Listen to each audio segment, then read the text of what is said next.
हम लोग linear differential equations of second order पढ़ रहे थे, जिसमें दो मेथड हमने पढ़े थे।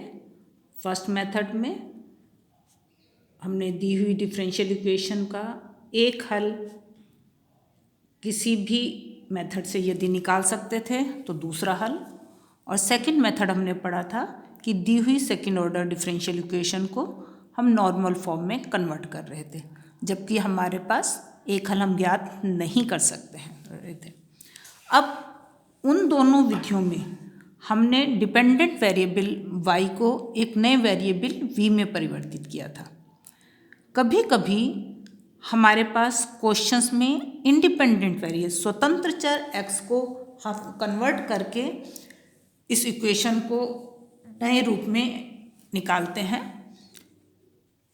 मान लीजिए हम x को किसी नए वेरिएबल z में परिवर्तित कर लेते हैं, ठीक है। यहाँ पर p q r हमारे को x के फलन दिए हुए हैं। जब हम x को ही z में परिवर्तित कर देंगे तो निश्चित रूप से हमारे पास p q r z के फलन हो जाएंगे। हमने यदि x को z में कन्वर्ट किया तो हमारा dy बाई डी एक्स हो जाएगा, dy by D Z into D Z by D X, D two Y upon D X square हो जाएगा हमारे पास, D by D X of D Y by D Z by D X, that is D by D Z of D Y by D Z by D X into D Z by D x.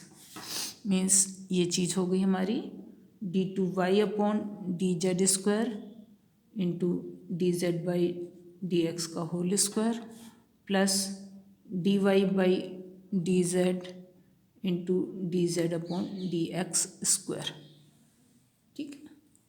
इस मानों को हम दिए हुए समीकरण एक में प्रतिस्थापित कर दें तो हमारे पास समीकरण एक कन्वर्ट हो जाएगा D two Y upon D Z square D Z by D X का whole square plus D Y by D Z D two Z upon D X square plus P times D Y by D Z by D X plus Q times Y is equal to are.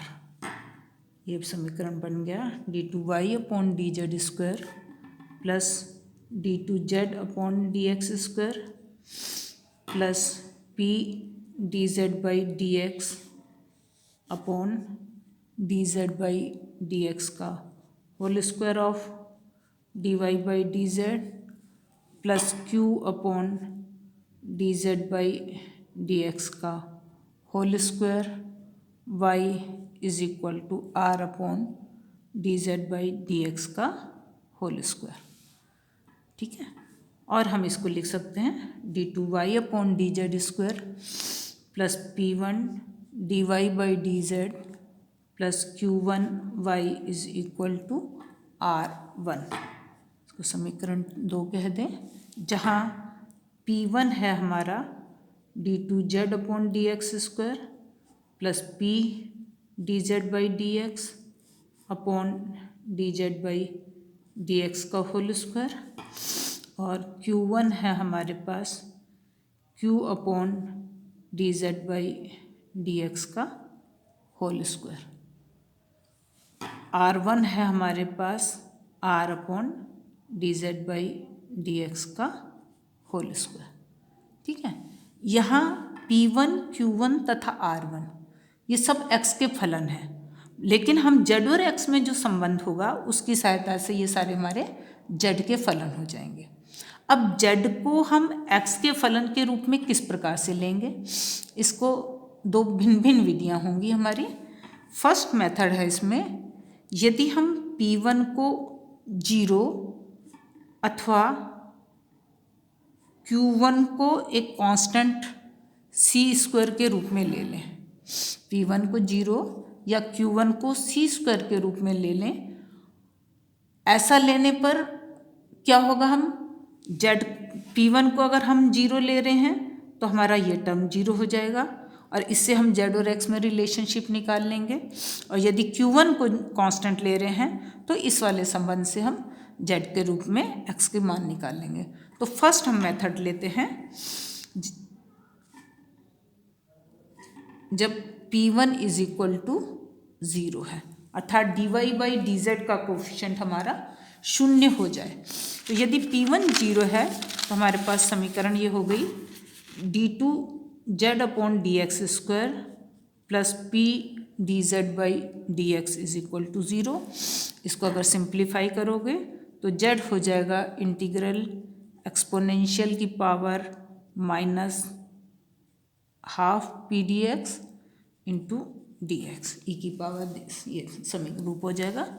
समीकरण 3 हुआ हमारे पास। ठीक है, अब यह समीकरण हमारा integrable है। अब जब का ये मान रखने पर यदि Q1 हमारा अचर या 1/z² के समानुपाती हो जाता है तो हमारा ये समीकरण सॉल्व हो जाएगा। सेकंड मेथड होता है हमारा कि यदि हम z को इस प्रकार से चूज करें कि Q1 हमारा कांस्टेंट आ जाए या 1/z² का रूप आ जाए।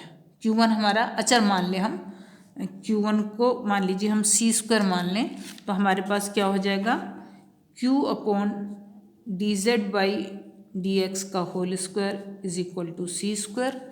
और इसको इंटीग्रेट कर लोगे तो हमारे पास cz आ जाएगा इंटीग्रल √Q dx। ठीक है, जब P1 को हमने कांस्टेंट लिया तो z हमारा इस रूप में आया और हमारा दिया हुआ समीकरण 2 जो था, क्योंकि P1 हमने 0 ले लिया है, वो समीकरण हमारा किस रूप में परिवर्तित हुआ,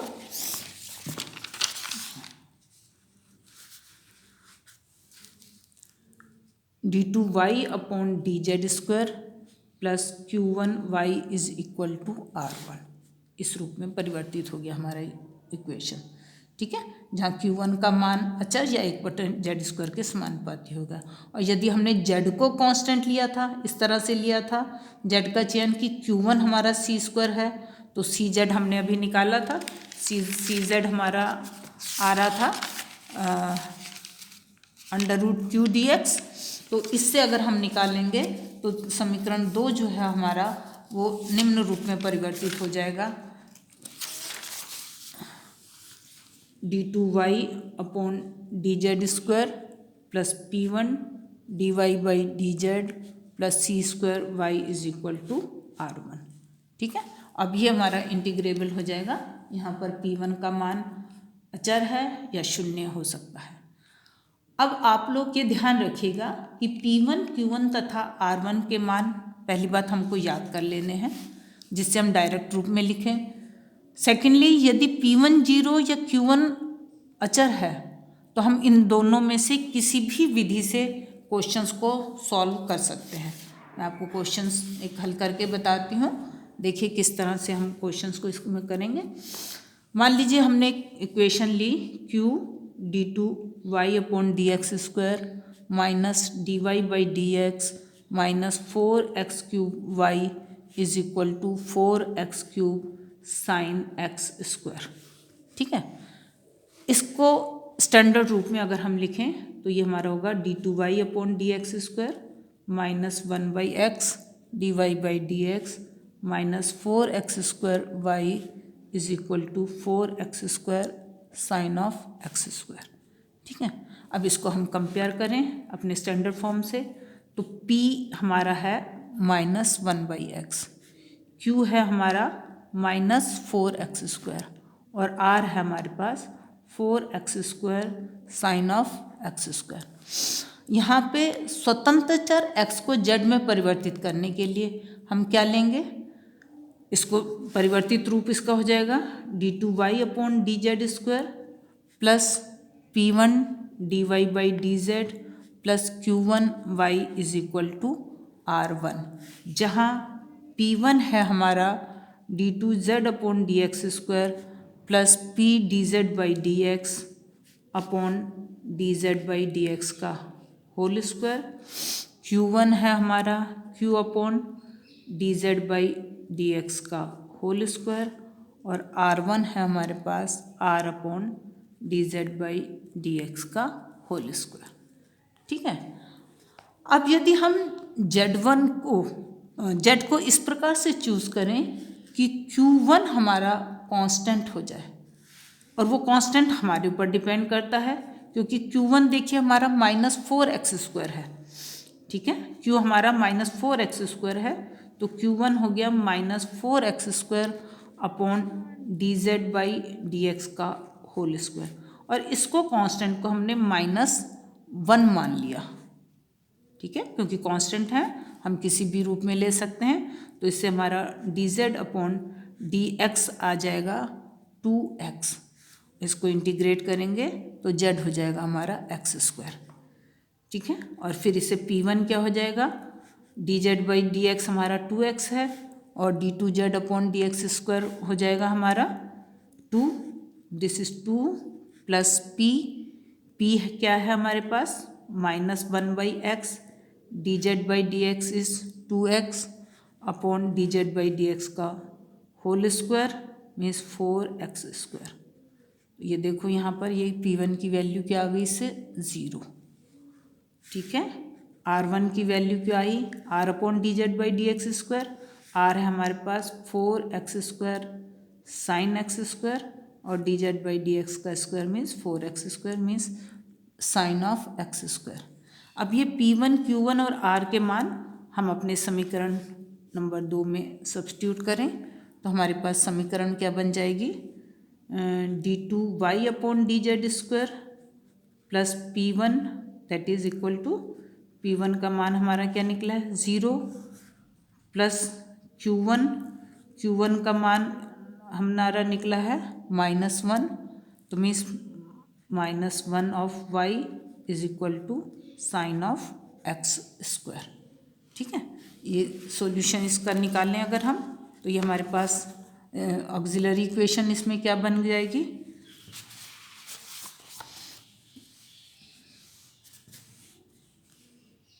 d² -1 of y is equal to sine of, क्योंकि x² d2y/dz हमने z की वैल्यू हमारी x² निकली है ना, ऊपर अभी हमने सॉल्व किया था, z का चयन हमने लिया था कि z = x² है, तो sine x² means sine of z, क्योंकि z is equal to x² है। ठीक है, तो इसकी ऑक्सिलरी इक्वेशन क्या बन गई, m² -1 is equal to 0 means m is equal to +-1। Complementary function हो गया c1e⁻z plus c2e⁻−z। Particular integral इसका हो गया 1/d² -1 of sine z, that is sine z upon -1 that is sine z upon -2। ठीक है, तो सॉल्यूशन हुआ y is equal to c1e⁻z plus c2e⁻−z minus sine z upon 2। अब last में z को हम x में कन्वर्ट कर देंगे, तो सॉल्यूशन हुआ y is equal to c1e⁻x² plus c2e⁻−x² minus 1/2 sine of x²। ये हमारे दिए हुए समीकरण का हल है। तो इस तरह से हम क्वेश्चंस को कर सकते हैं।